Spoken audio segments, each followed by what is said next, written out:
Welcome to the McCat Multimedia Series, a McCat analysis of Thomas Piketty's Capital in the 21st Century.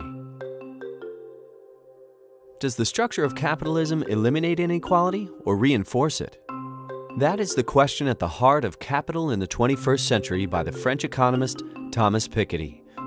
One of the most discussed academic books published since the turn of the century, it analyzes the role that capitalism plays in global inequality. For years, most economists have believed that capitalism reduces inequality between the richest and the poorest, in the long run. For example, the Kuznets curve hypothesis suggests that inequality rises when countries industrialize, but then falls. Piketty disagrees. He claims that capitalism creates greater economic inequality. The Kuznets curve was constructed using data relating to wealth and income collected from the late 19th to early 20th century. But Piketty benefited from a whole century of extra data, right into the early 21st century. Using this wider pool of figures, Piketty does two things.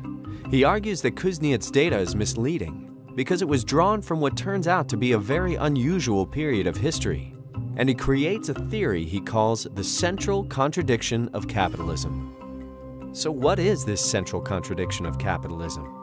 Throughout history, the annual rate of return on capital, which means the profits or the interest you earn from investing your money, usually exceeds the annual growth rate of the overall economy. Return on capital, or R, has remained relatively constant at around 5% despite radical changes in who controls the capital. It's generally the rich and individuals who inherit it, and whether it's held as gold, bonds, land, or in an investment portfolio. In contrast to this, the annual growth of an economy, or G, has almost always remained close to zero.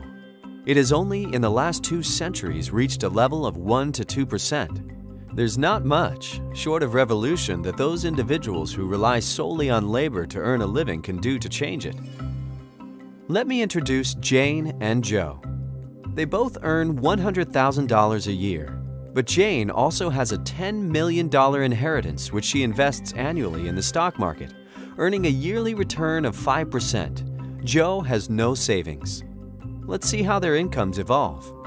Both Jane and Joe spend all of their annual salaries. After a year, Joe will have nothing left over, whereas Jane will have made $500,000 from her investments, which she reinvests. Fast forward 10 years. Joe's total wealth has grown very little. It depends on whether he is able to negotiate a raise, but raise or no raise, Jane's $10 million has now grown to be worth more than $16 million, demonstrating Piketty's argument that the difference in interest between R and G can lead to widening inequality over time. To avoid this, he proposes a global tax on wealth that would effectively lower the rate of return on capital. A more detailed examination can be found in the McCat analysis.